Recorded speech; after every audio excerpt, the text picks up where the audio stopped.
Good day, everyone. It's me, Teacher James, philosophy teacher. Okay, in the Department of Education, of course. Today, we're going to talk about a topic. Okay, in introduction to philosophy, but at this time, we're going to integrate Philippine history in our lesson. Okay, in compliance to Regional Memorandum 687 series of 2024, particularly paragraph 2. Okay, so we're going to integrate Philippine history because of the National History Month celebration here in the Philippines. Okay, so without further ado, let's go with our lesson. Okay, so before we proceed further, okay, we're going to play guess the words. Okay, I called it guess the words. Okay, so I have here some words. Okay, but I want you to fill the gaps. Okay, so there are missing letters with these words. Okay, so the clue there are the definitions of each word. Okay, so I'll give you 1 minute to guess. Okay. All right. So let's pretend that the 1 minute has already gone by, and okay. So let's move further. Okay. So all right. So now you have the words. Let's pretend that you have guessed the words that I gave you. Okay. Let's for example. Word number one, the first word is process, of course. And second word is doing. The third word is what's this? What is meant by word, text, or of course meaning, concept or action. Okay, then philosophy. Okay, so I scrambled these words and I want you to guess the topic, okay, or the lesson that we're going to discuss. Okay, so they're all mixed up. I want you to arrange it in I want you to make it the arrange it so you can guess the words. Okay, all right, so you have 1 minute. Okay, okay, let's pretend that the 1 minute has gone by. Okay, so our topic for today is, of course, the process of doing philosophy and the meaning of philosophy. Okay, so our most essential learning competency, okay, first is realize the value of doing philosophy in obtaining a broad perspective on life. Okay, so you have the code right there. Okay, the code. Okay, the competency code. Okay, provided by the Department of Education. Of course, do a philosophical reflection on a concrete situation from a holistic perspective. Okay, so doing philosophy. Okay, so what is doing philosophy? Okay, so first, before we understand, before we dig deeper into doing philosophy and before we understand uh, this concept, okay, let's go into understand first diversity. Okay, so diversity is the difference that makes each person unique. Okay, of course, in terms of biology, okay, his physical composition, things like that, ethnicity and culture. Okay, actually, it's tackled in anthropology, family life, beliefs, geography, experiences, and religion. Okay, sometimes we have difficulty in accepting others because they are different from us. Okay, that's true. Okay, because we're living in a world. Okay, where there are different people. Okay, from different walks of life. Okay, so there are people who live in the north, south, east, west, and there are people who live in the northern hemisphere, southern hemisphere, things like that. Okay, so we are we are diverse, okay? I mean, the world is full of diverse people, okay? So somehow it makes us different from each other, okay? So in doing philosophy, okay, so we have to understand, okay, that each of us is a unique individual, okay? Since each of us is a unique individual. We have different mindset. We see the world in a different way, and we have our own philosophy. We can say that we have our own philosophy in life. We have different perception about the world. Okay, that what makes diversity so important in doing philosophy. Okay, that's why we also have to accept the fact that our world is diverse. Okay, so take a look at the picture. Okay, so you have there Ferdinand Magellan meeting with the early Filipinos. Okay, so it shows diversity. Why? Because Ferdinand Magellan himself is not Spanish, although he represent the Spanish, let's say the Spanish Majesty. Okay, he represent the Spanish flag. Okay, he carries the Spanish flag, but he himself is not a Spanish. Okay, he is a Portuguese.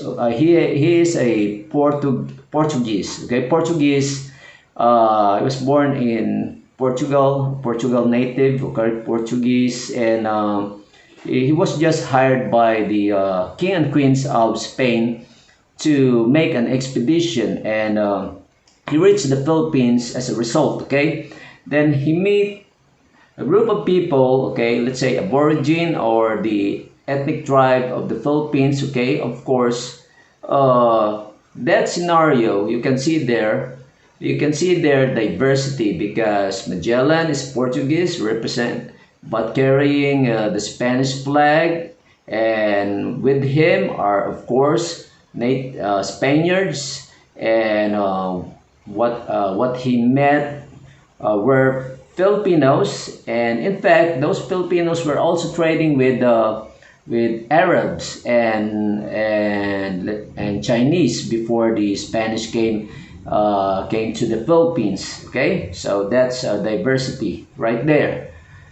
And next, of course, diversity in terms of different colony that were present here in the Philippines. Okay, so as you can see there, the Americans were here. Okay, after Spanish left the Philippines, then after that, after the Americans, okay, Americans occupied the Philippines for let's say for a couple of years, or for a significant number of years, and then later on during World War II, Japan went in the Philippines. Okay, so they invaded the Philippines. Okay, and of course prior to American colony, okay, of course the Spaniards. So that makes us Filipino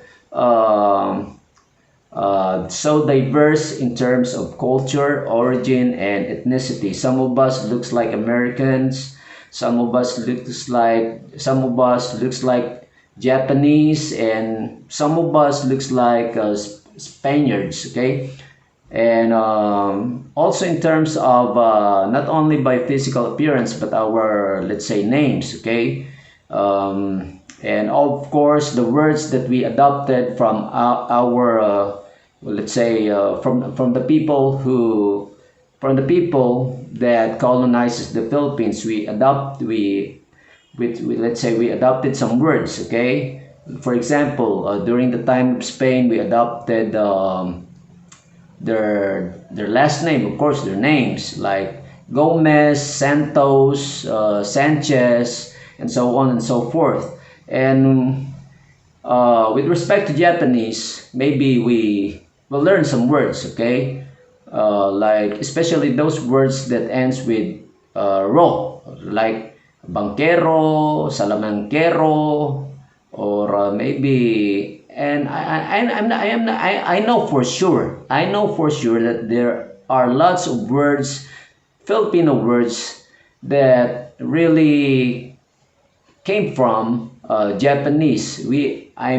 I know for sure that we adopted some words, some Japanese words into our own language. Okay, I want you to make a research with that because I'm pretty much sure. Okay, I just can't spit them out, but they really exist. And on the other hand, on the part of the Americans, no question about it. Okay, we are greatly influenced by their culture. Okay, in terms of let's say our names. Our names really sounds like Americans, like me. For example, I'm Teacher James. Okay, but I'm not American. Okay, not even a single blood.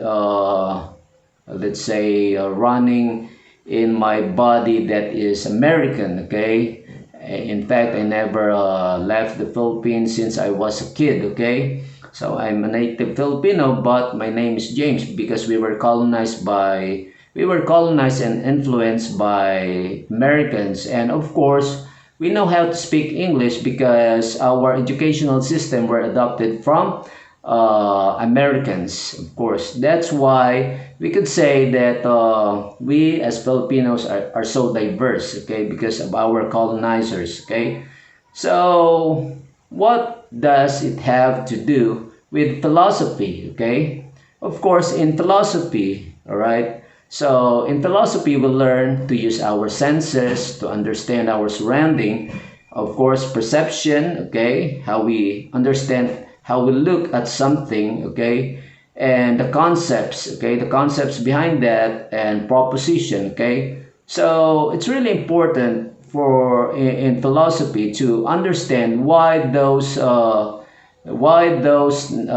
let's say why the West, okay, and other why those people, why the Americans, Spaniards, and Japanese came into the Philippines, for what reason, for what purpose. Okay, all right, so that's the reason behind, because in philosophy you really have to understand the reason behind all things. Okay, why did those people came here? Okay, what were they thinking? Okay, what were their values?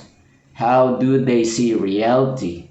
Maybe for them reality is to expand their country, to become powerful all over the world. All right, so let's proceed. Okay, value of doing philosophy. What's the value of doing philosophy? First, it's natural to be inquisitive. Okay, so if we're going to study philosophy, you have to be inquisitive. You have to ask lots of questions, right? Because philosophy gives importance in understanding our existence and in understanding reality. That's why early philosophers asked many questions about existence, about their about not only their existence, but the existence in general. Okay, about human existence. What's the purpose of life? Why are we here? Okay, why do I have to think? Things like that. Okay, so because philosophers ask too much about their surroundings, about their existence, they came up some answers to their questions, until some of them became scientists. Okay, because they discovered the law of nature and things like that. Okay, so yep. All right. So if you value philosophy, you have to be inquisitive. That's why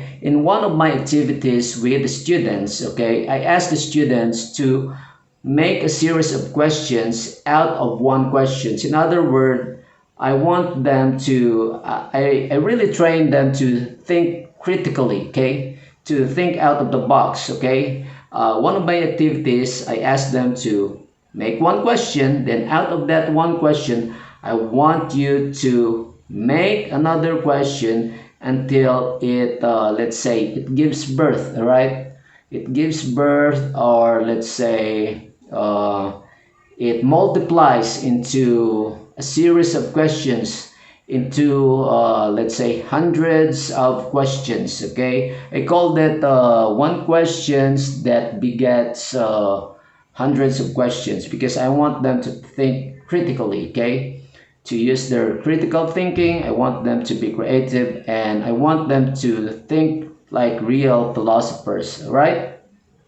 So what can you see in the picture? In the picture, you can see Jose Rizal, okay? So what does it have to do? So what's about Jose Rizal? Why are we seeing Jose Rizal here? We're in fact we're talking about philosophy. We are right now in our philosophy subject. So why are we seeing Jose Rizal in the picture? Okay, because as a philosophy student, you really have to think, okay, why did Jose Rizal sacrifice his life for the sake of, let's say, for the sake of freedom, okay, for the sake of all Filipinos, okay?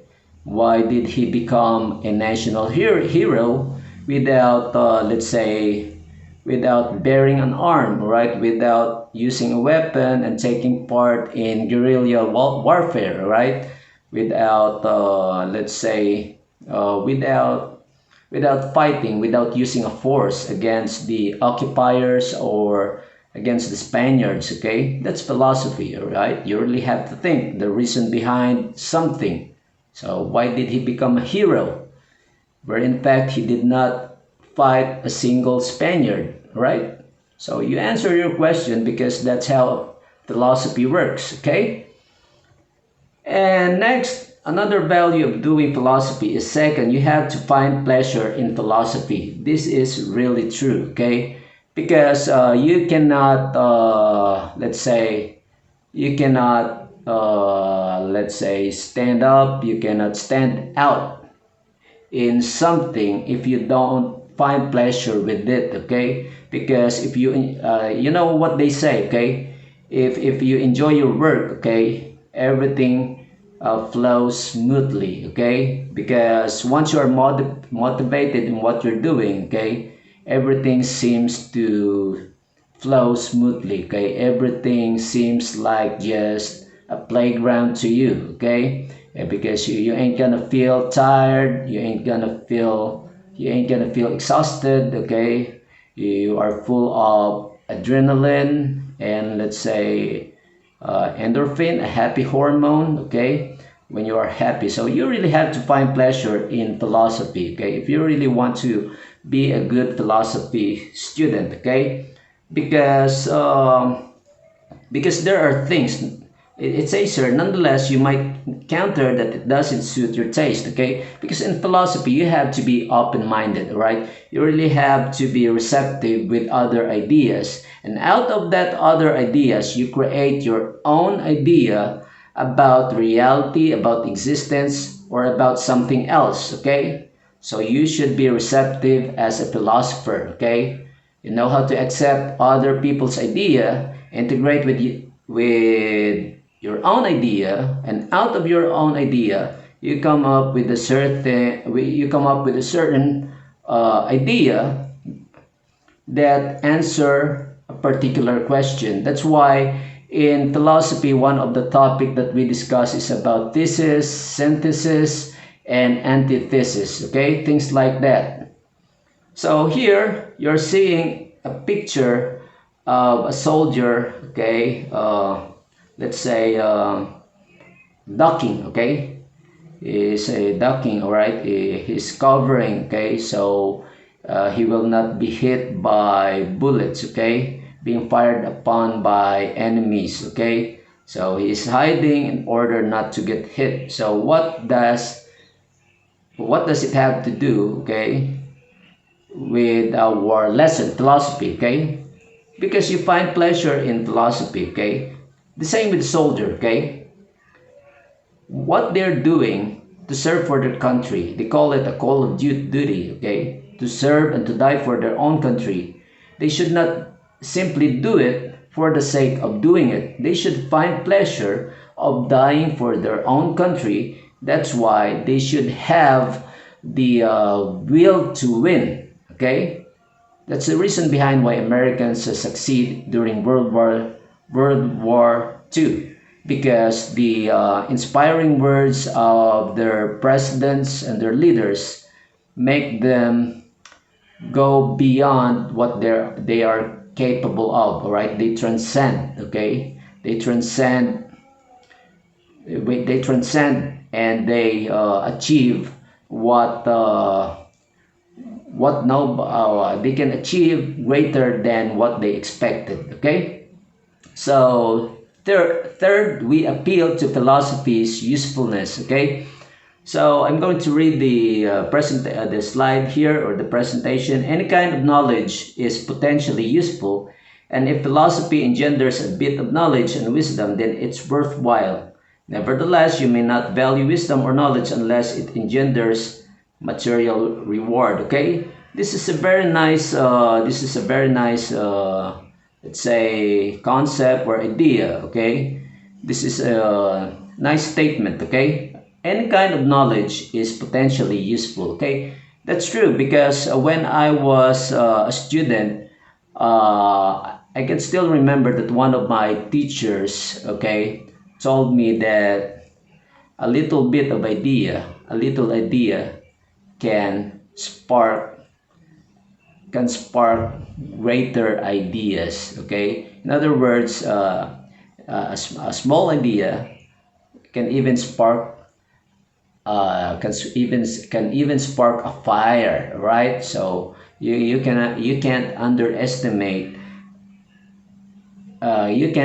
underestimate a simple or a little bit of knowledge, because sometimes a little bit of idea, a little bit of knowledge is dangerous. Let me give you an example. For example, this is just for the sake of example. Okay, let's say a suicide bomber. Okay, an expert in making bombs. Okay, he makes bombs, right? Of course, to kill people. Okay, so a person who doesn't have an idea on how to make bombs, but he later on, uh, let's say, he acquired a little idea on how to make bombs. Then later on, he became curious, and his curiosity leads to interest until he became so obsessed in learning how to make a bomb until he was able to do so, and it resulted to the killing of, let's say, for example, hundreds of people.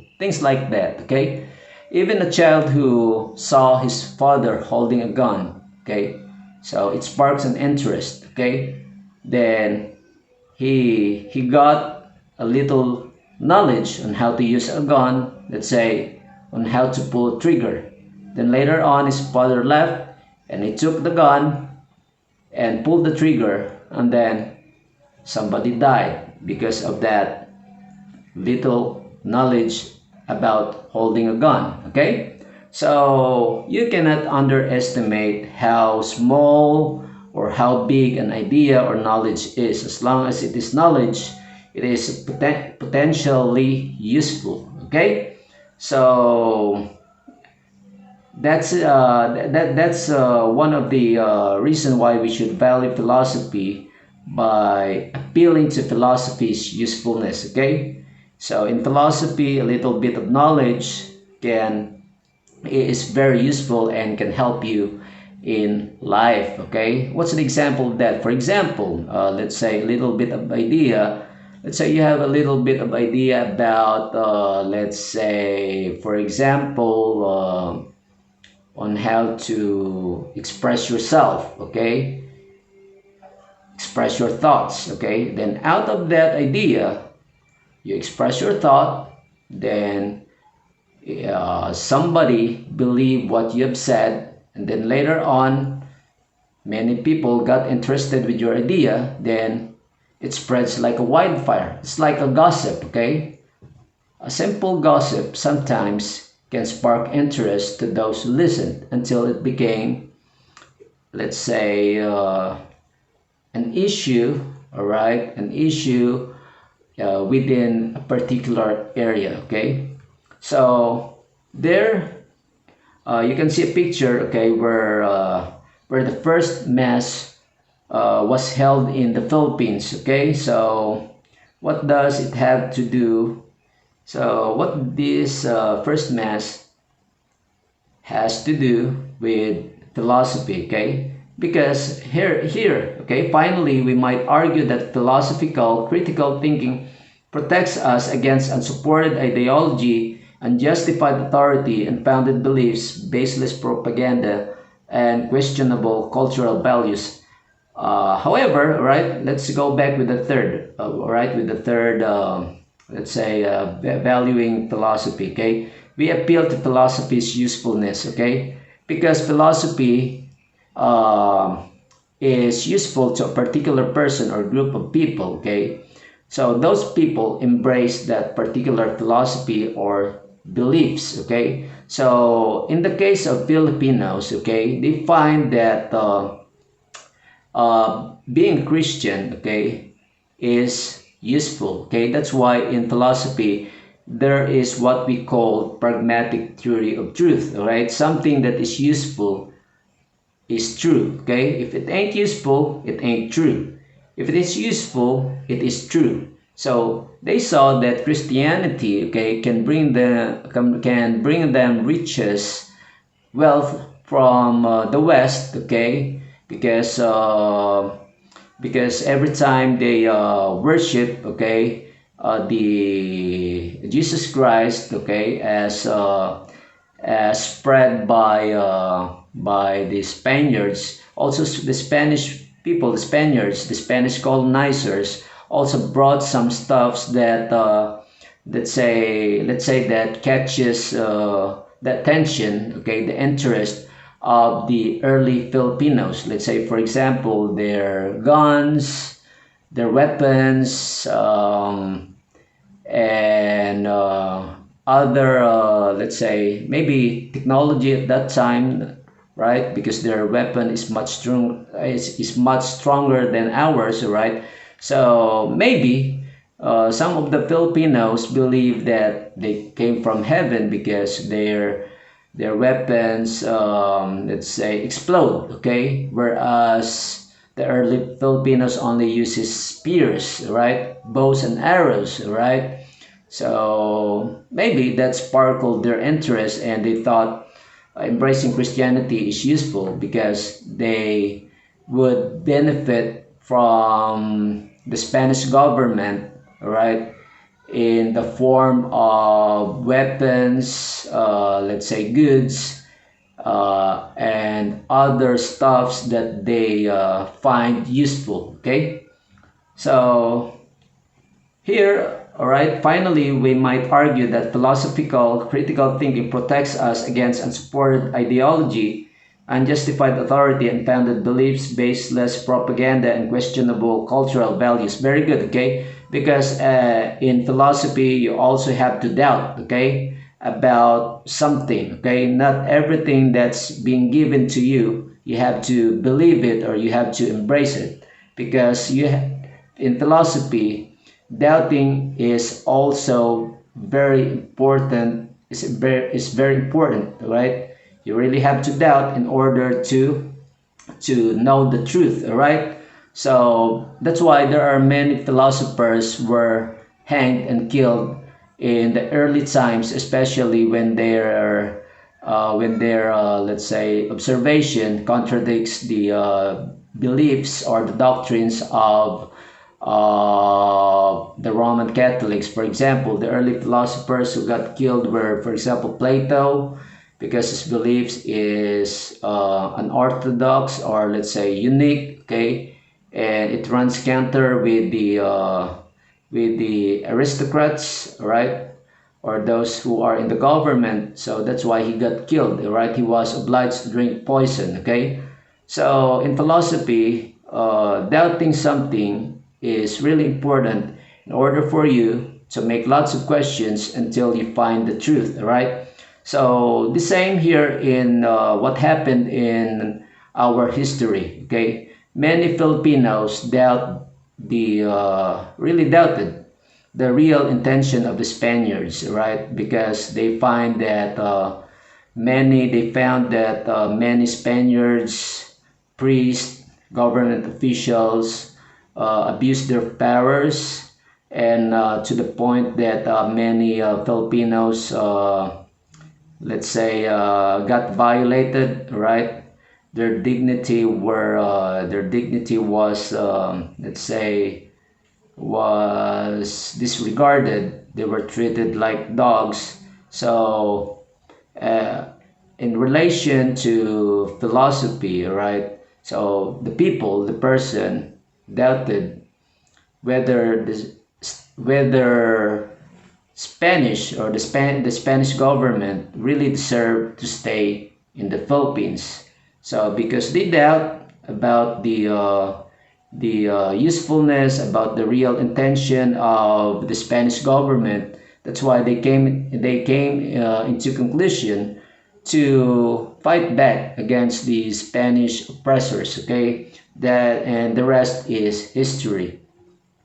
Okay, rationalization. Okay, rationalization. This is a very interesting concept because it says here it is a cover up, a process of providing one's emotions with false identity, of giving them spurious explanation and justifications. Okay, I want you to read the slide, the presentation carefully and analyze what rationalization means. Okay, rationalization is like you're giving reason to what you're doing, okay, in order to justify your actions or even your intentions. For example, in we can say that, for example, Americans, okay, the Americans who occupied the Philippines, okay, long time ago, okay, because if you didn't know, Americans occupied the Philippines after the Spanish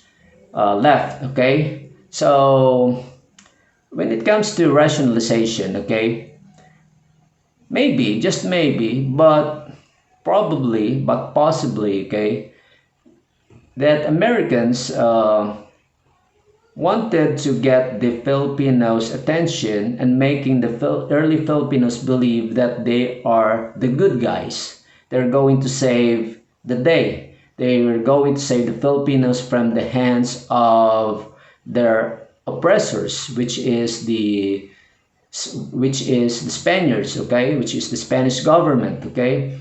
Then, in order to do so, all right, they had what you call that, a phony war, all right. They pretend to the Americans pretend to have been fighting the Spaniards in order to leave the Philippines. That's why they they got the Filipinos. They were able to convince the Filipinos that they were the good guys until the Filipinos allowed them to stay in the Philippines. But later on, the Filipinos also found out that the intentions of the Americans were not beneficial to all Filipinos, right? Maybe because there are also some abuses, or maybe the Filipinos just want to be left alone, or wanted to be free, or want to establish their own government, okay? Because if you can remember, if you're going to read Philippine history, right? Americans really established our government, our system of government, our structure of government were really patterned from the Americans. In fact, they are the ones who organized our government and patterned the same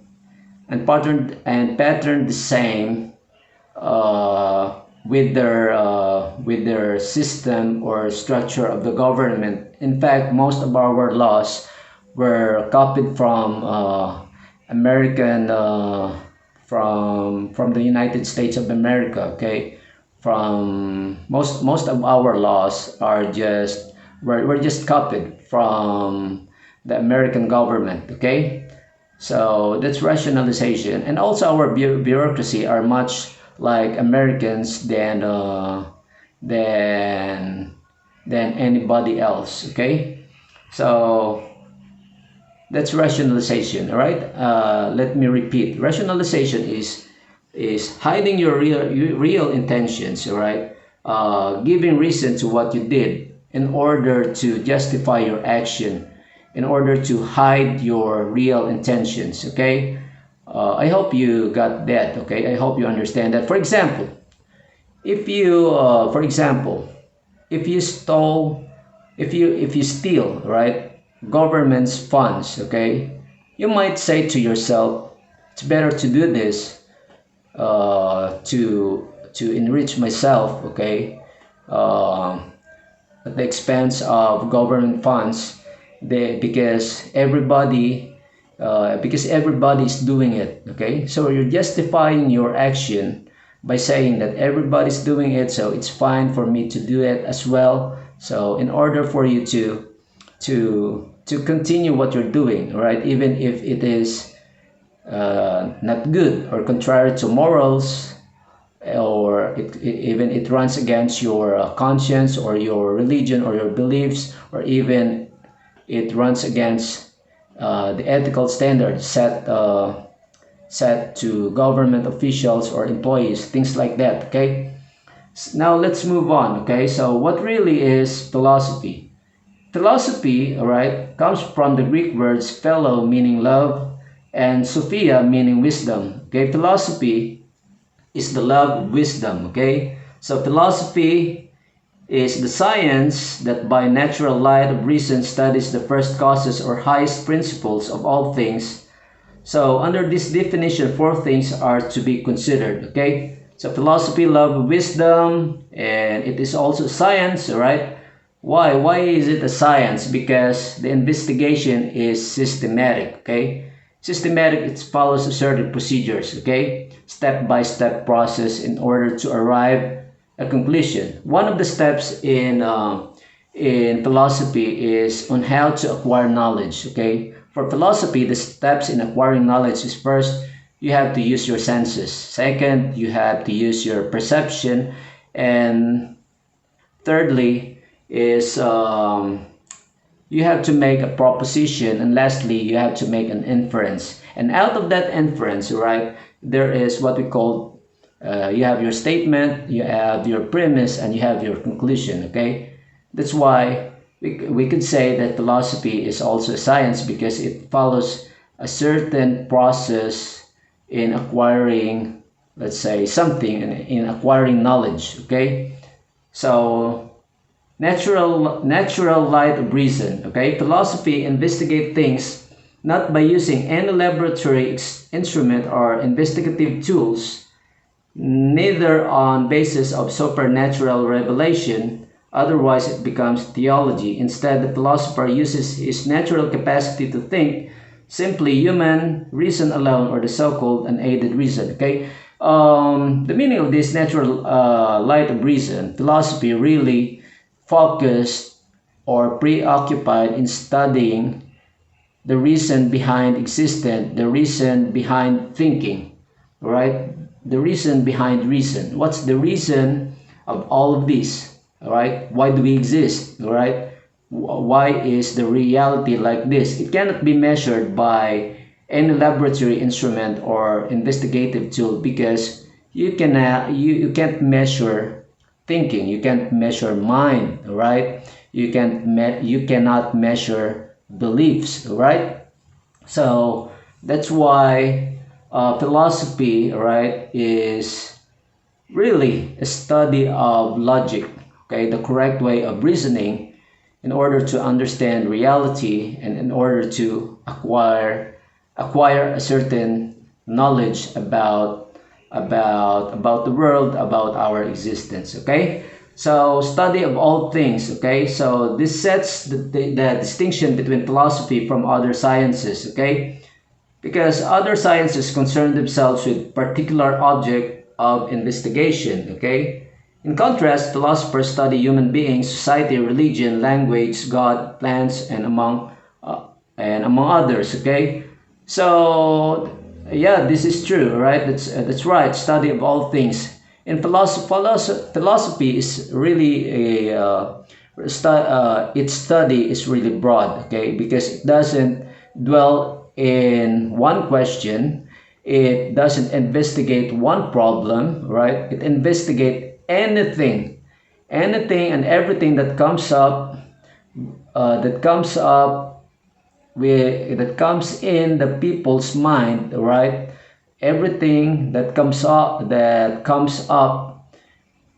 philosophy entertains it, and it studied it, and it philosophy wants to to find the answer out of that question or problem, right? So anything is being, let's say, being observed by philosophy, being scrutinized, okay, in order to arrive in a certain conclusion, okay. So unlike philosophy, science only focuses in a certain subject area. For example, if if you're studying, let's say, astronomy, you only focus on planets.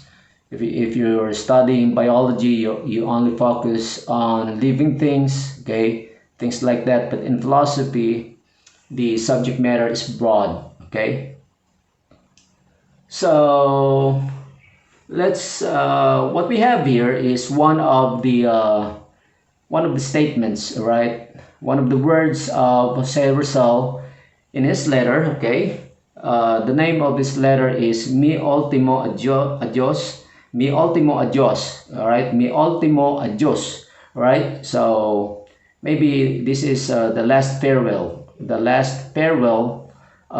written by Jose Rizal, all right? So he said here, to die, to give you life, knit your skies, to expire, and in thy mystic land, to sleep through eternity. If over my tomb someday you would see it blow, a simple humble flower amidst thick grasses, bring it up to your lips and kiss my soul so, and under the cold tomb I may feel on my brow warmth of your breath, a whiff of thy tenderness. Right? It's so deep, okay? He's so deep, okay? So that's why philosophy, okay, relating this statement of Jose Rizal in philosophy, right? So it's a natural light of reason and study of all things, okay? It's like, let's say, Jose Rizal use, uses some metaphor, right, to describe maybe maybe his life before he was shot, okay. He was, let's say, venting out, not really venting out, okay. He's expressing his emotions, okay, prior to his immediate death, okay. So he he he he uh, he expressed himself, okay. He has so much emotions that he he expressed himself in, let's say, not really mysterious, okay, in a passionate way, okay. That's what I'm trying to say. He was saying he was passionate about loving his country, and he was insinuating that he ain't scared of dying as long as he's standing on what he's fighting for, okay. He's standing for freedom, okay. That's what he's trying to say. But here he also said that he should be remembered, right? He should be remembered well, okay. When he was still alive, okay. So that's philosophy, okay. That's how Jose Rizal sees life, right? The same with philosophy. It concerns with how a person perceives life in general, right, and how he perceives reality, okay. So we have here the first cause or highest principle, okay. Principle is that from which something proceeds in any manner whatsoever, okay. This is a very interesting principle in philosophy. First cause or highest principle. according to this principle, okay, or to this belief, okay, in philosophy, everything, right, that came to being in this world, right, came from the highest source, okay, the first cause, right. uh, Everything around us, all right, did happen, okay, because did happen be on did happen in one, what I'm trying to say, according to the first cause, okay, everything that happens in this world, everything that we see, right, we feel, even ourselves, even our existence, came from the primal source, the highest principle, okay, the first cause. Maybe it's like the same concept with the supreme being, okay, we can say that, okay, the supreme being may be the first cause, maybe the first cause is the reason why life came into being. It's like for example, it's like the prototype, all right, the first made object. It's like that, okay, the first cause, the first reason, okay, why is it still alive. For example, right, I'll give you an example, okay. The Big Bang Theory. On that theory, it says that there's a one big explosion. That's the first cause of everything. Okay, the explosion. Okay, it's only one. The first, right? The first. It means it's not preceded by something. Okay, because it's the first. Okay, out of that Big Bang. Okay, everything everything follows, everything spreads, okay, until many life were created, many objects were, let's say, were not really made, okay, until many objects in space were, let's say, were formed, all right, were formed, okay, and then phenomena, all right, phenomena happens, okay, that one phenomena, many phenomena follows, okay. Do you know what I mean? I hope you got my point, okay. That's the first cause or highest principle, okay. For that first cause or highest principle, we have the principle of identity. We have the principle of identity. It says here, what is, and whatever is not, is not. Everything is what it is, okay? So in other words, according to this principle of identity, whatever is. Whatever is not, right? If it exists, it exists. If it doesn't, right? So that's how simple it is, okay? So meaning it's beyond our control, okay? If something happened behind us, it's none of our business and it's beyond our control because it is what it is, like we said, okay? So if it is not, then it is not, right? For example, if there's God, there's really God. If there's no God, there's really no God.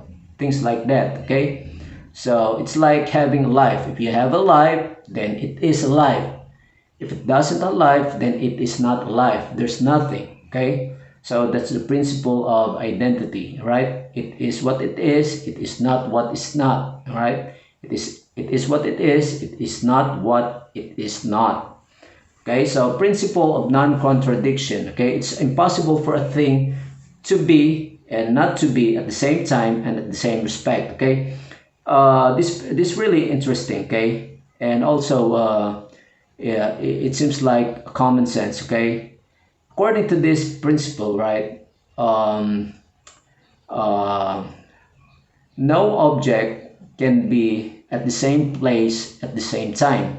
Okay, all right. So something like that, right? For example, if you a person, right, you can't be, you cannot be here watching my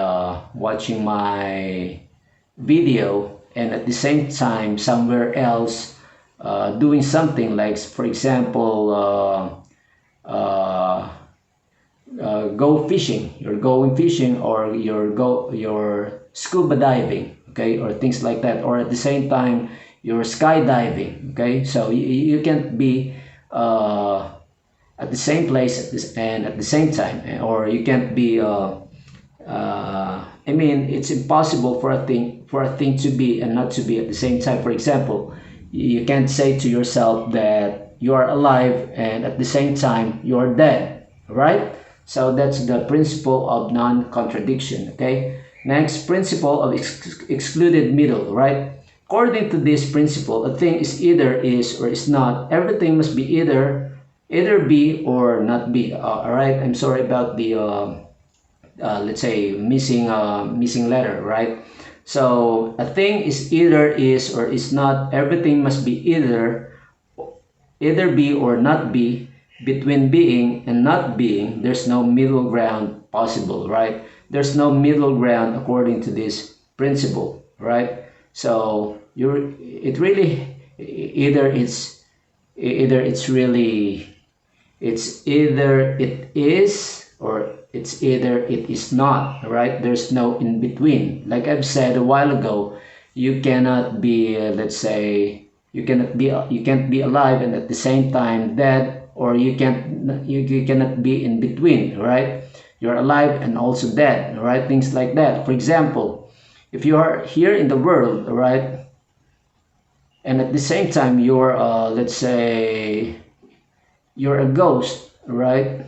There's no middle ground, right? You can live in between, where you can simply cross uh, the world of the living and the world of the dead, right?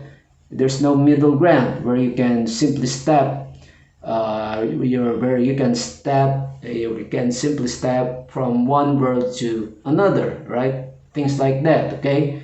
So there's no middle ground, okay. So either it is or it is not, and there's no middle ground, okay. So for another example, okay, another example, right? Let's say for example right, let's say life in other planet, okay. There's no middle ground, okay. If there exists, if there's really life in other planet, then there it is, right? And if there's only void, or if there's no life form in the other planet, then there's no life in other planet. There's no middle ground that you can say there's life and there's also no life. All right, there can be no middle ground. Okay, so this principle excluded middle. Okay, so you cannot. It's like you can't be a friend and at the same time be an enemy of somebody. Right? You got my point. Okay, so principle of sufficient reason. Nothing exists without a sufficient reason for its being and existence. Actually, I think I like this principle, okay, because it says here that something exists because it has a purpose, right? It has a reason. For example, right? I'll give you an example, right? Let's say that camera in front of me, right? It didn't exist simply it exists, right? There must be a reason behind its existence. And what's that reason behind its existence, right? To capture images, right? Images that's the reason behind the existence of that camera. You can't simply say that, for example, you can simply say that this life is a mere accident. This life is just, let's say, it's nothing. It's just a simple phenomenon. Nobody cares about why we are here. Nobody cares about why are we here, and nobody cares what we are here for, right? So maybe there's a reason behind our existence, right? So that's the principle of sufficient reason, right? Another example, right? a teacher teaching in front of the class, you cannot say that the teacher simply exists out of nothing, all right? There must be a reason of his existence. There must be a reason why he became a teacher, and there must be a reason why he is in front of the learners, why he is in front of the class, all right? So that's what principle of sufficient reason, right? There must be a reason. There must be a reason on something. There must be a reason for something, okay? So that's all about philosophy. All right, let's move on to 14 good Filipino habits that make the Philippines a great country. Right, written by Victorino Abrugar. Okay, so number one, hospitality. Right, simple. This is self-explanatory. Right, we're really familiar about this. Okay, I'm not going to elaborate this. Okay, so you can see the picture. Mabuhay, magandang umaga po. Tuloy po kayo, right? Warm welcome of being hospitable. We are well known of being hospitable people in the world, right? Because we accept, we treat our visitors well. Okay. Then adaptability and resilience. Okay. It says here, okay, no matter what, okay, people still try to get up and stand on their legs. Okay, it's like, of course, being resilient. Okay, despite of all that happened, Filipinos still get up and move on with their lives. Okay, right, as you can see here, that's the photograph of the Americans called him the boy general, okay, the youngest general, okay, Gregorio del Pilar, if I'm not mistaken, okay. So despite of all, during the war with the Americans, came across Filipinos have a lot of setbacks, but despite of all those setbacks, they didn't give up until they were able to let's say they were able to not really defeat, right, they were able to somehow we can say that they were able to defeat the Americans. They were able to have some small wins in the war with the Americans. They were able to drive out the Americans from our country, from the Philippines. Okay, so resourcefulness and creativity. Okay, so Filipinos are known for ingenuity, of course. Okay, so we make lots of stuffs, right? Because of our ingenuity and our creative thinking. Okay, we came up with lots of ideas. Okay, that help our lives, that make our lives easier, right? So maybe there are some stuffs that other countries were a bit amazed of. I really can't spit it out. I really can't remember, but there are lots of them. Okay, that we have invented, that ideas that we came up, that other countries are looking up to. Okay, maybe for example, let's say, what's the example? Maybe our maybe some kind of maybe our native maybe our recreational activities, right? Like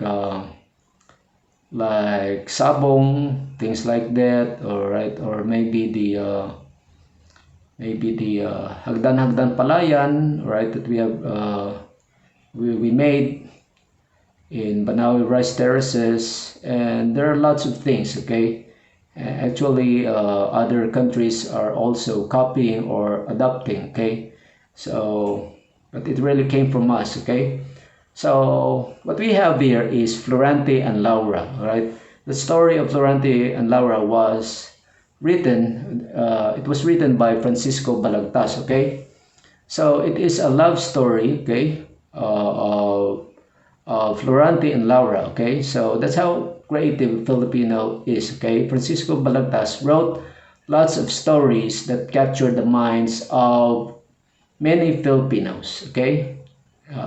That's because of creativity, okay. Right. So I think if I'm not mistaken, okay, there was a teacher who's who became an awardee. If I'm not mistaken, maybe what you call that highest award across the globe. I forgot that award. Okay, Nobel. Yeah, maybe Nobel Prize. That's why one of the planets that were discovered by scientists. Okay, it, was named before her. Okay, I think she's from Iloilo, if I'm not mistaken. Okay, so number four, faithfulness. Okay, so the Filipinos are the most faithful Filipino in the world, right? So yes, I think the Filipino are so faithful. Okay, that's why in our one of our lines in our national anthem, it says there, "Buhay ay langit sa piling mo," right? So it's really a bliss when I'm with you, right? Aming ligaya ng pag may mga api ang mamatay nang dahil sa iyo. It's our pleasure to die, right? It's our pleasure to die free rather than die in the hands of the enemies, right? Or something like that, okay? So, number five, unity in Bayanihan spirit, okay? Of course, Filipino are fond of helping each other, right, in order to survive and to achieve their common goal, okay? So, as you can see there, right, there's a nipa hut, right? How do you call it in English? I forgot, shanty or something like that, okay? Um, yeah, they carry that small hut, right, to transfer from one place to another, right? So thriftiness, okay? Thriftiness, Filipino people are known for being thrifty, right? Or being frugal, okay? We shop wisely to save our money for future important uses. Yeah, I think so, okay? We are more frugal than other people in the globe. All right, I think we are more frugal than other race or nationalities. Okay, we save money for the future. Okay, and also we try to save money and we try to spend less. Okay, all right, because we're living according to our means. Okay, and in fact, I can say that because I saw lots of sales lady here in the Philippines who only earn, let's say, earn just a morsel of what other were earning. Okay, it's just let's say are just earning peanuts. Right, they're just earning peanuts, but they were able to save up and meet their family needs. They were able to buy foods for their family. In fact, some of them were also able to buy gifts like shoes, watches, even cell phones to their families, despite of their let's say their, you can say, cheap salary, despite their low income or low salary. Okay, politeness. Of course, we are known for being polite, okay? Because we use po and opo and we show and we what you call that? Some kind of bow. We make mano, right? We we take the hand of an elder and put and place it on our forehead to show respect, okay? That's how polite we are, okay? So as you can see there, there's a photograph, an image, right, where early Filipinos are welcoming other people from other countries. Okay, Filipinos warm welcome. All right, they're offering their hands uh, to other let's say to other race or people from other places. Okay, so family oriented, no doubt about this. Filipinos are really family oriented, right? um, in fact, even if we are already in our let's say old age, in our 40s 50s, we still visit our family, our mother and our father and our relatives, even our distant relatives, that how close we are with our families, unlike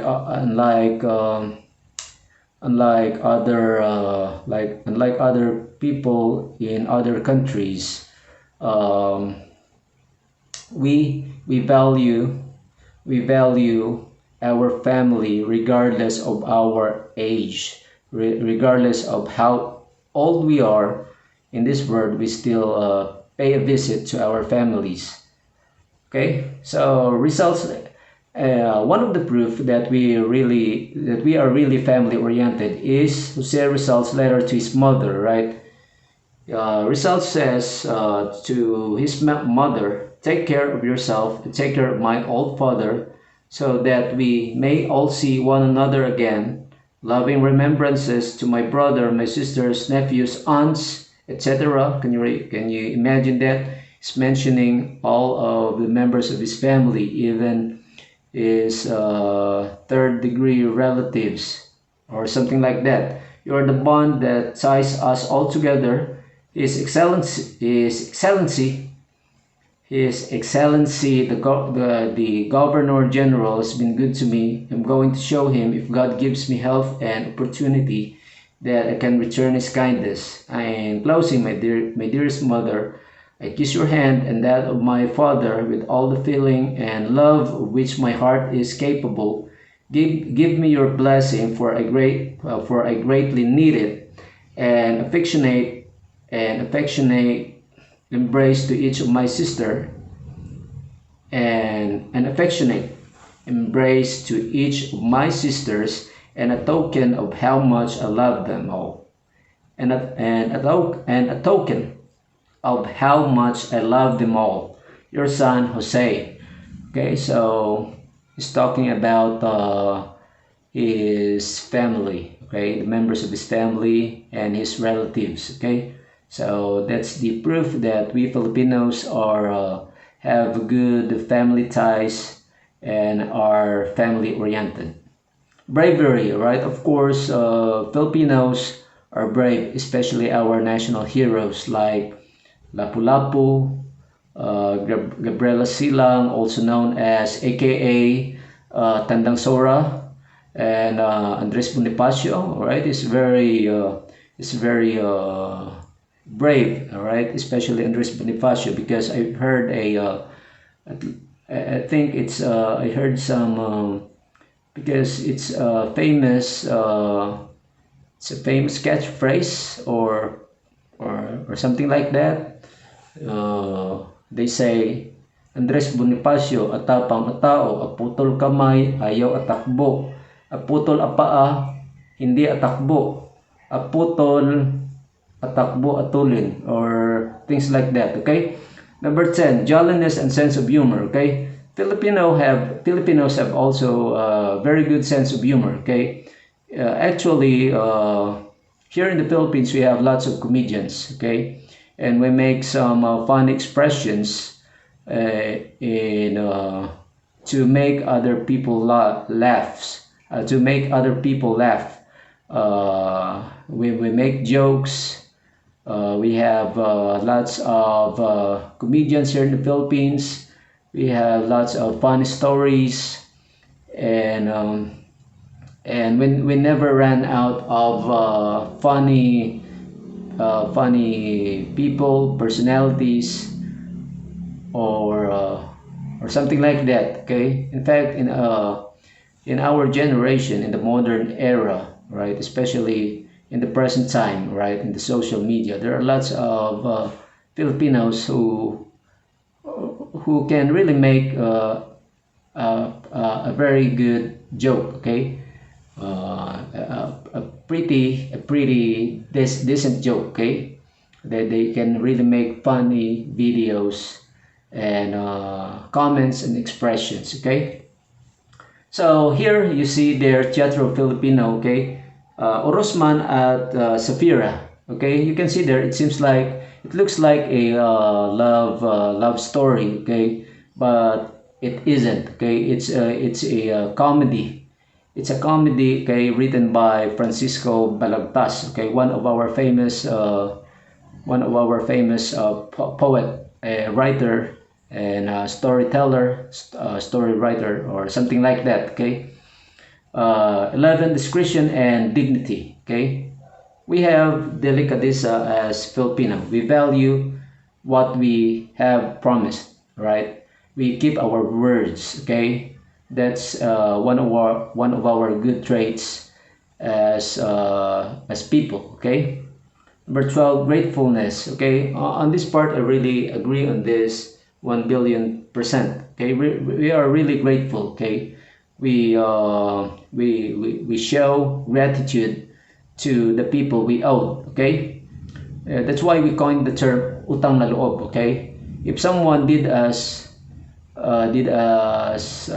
say, did us a favor or did us good. Okay, showed us, let's say, showed us compassion or give us something or help us when we are in dire need, right? We really never forget the people who helped us during the storm. Okay, so in fact, one of the proofs that Filipino are grateful people is when we put up the monument of General Douglas MacArthur. Okay, the commander of, I think he's the commander of the Pacific. Okay, I forgot his title, right? But he is a high-ranking American soldier, right, of the Alliance. Okay, because we show so much gratitude of what General Douglas MacArthur did in our country. We put up a monument in Leyte, if I'm not mistaken. Okay, that's how grateful we are. We never forget for the good things that someone did to us, right? Even if he is not a Filipino. Okay, so honesty and commitment. Okay, palabra de honor. Okay, Filipinos, one of the good traits of Filipinos are being honest and committed. Okay, not all, but most of us. Okay, honesty and commitment. Okay, especially me. Okay, when I work, I don't expect anything in return. Okay, I don't care even if it's appreciated by my superiors or not, as long as I'm still doing my best, as long as I'm doing the best I can to provide quality education to my learners, to my students. I still keep on doing that until the end. All right, but I'm still hoping that I can still achieve my goals and reach the finish line that I like. Okay, so I hope God is willing. Okay, 14, helpfulness. Of course, we really lend our hands to those who are in need. All right, during the Japanese occupation, all right, Filipinos are really famous, are really well known for helping our allies, all right, the American allies here in the Philippines in fighting off the Japanese soldiers, right, in fighting the Japanese soldiers. Okay, so we give our hands and we give uh, the best support that the Americans need in order to defeat the Japanese occupiers. Uh, And as a result, many Americans, especially the POWs or the prisoners in of wars, prisoners of wars were saved, were released, or were rescued because of our trait of being helpful. Okay, even to other nationalities. Okay, so that's a very nice trait. Okay, one of the famous soldier, a guerrilla. Okay, a guerrilla. I think he's a guerrilla commander or something like that. Okay, Pahuta. Okay, I forgot his first name. Okay, he really helps the American a lot in during the Great Raid in Cabanatuan. Okay, as a result of his help, the Americans were able to defeat the Japanese soldiers. I think they were able to wipe out an entire Japanese brigade, if I'm not mistaken, and they were able to rescue the prisoners of wars, the American prisoners in in a Japanese camp in Cabanatuan. Okay.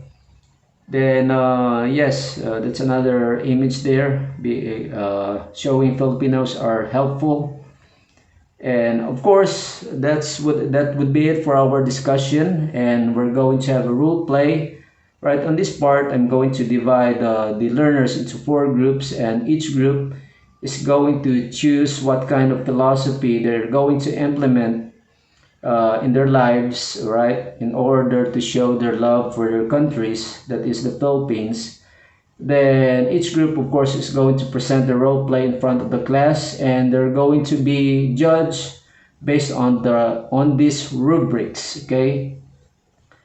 After that, we're going to have a 15-item test. Okay, based on the topic that we have discussed. And of course, reflection. Okay, in the reflection, learners are going to read the entire lyrics of the Philippine national anthem, and they're going to reflect on the lyrics and come up with their own interpretation of the lyrics of the said national anthem. Right, that would be 10 minutes, and of course, that also for 10 points. Okay, and the learner's homework is going to be. The learners are going to give real-life examples on each of the 14 Filipino traits or values that they were able to manifest in the past. Okay, so that would be it for today, and thank you so much for listening, and goodbye, class. Right, thank you so much, and see you next time.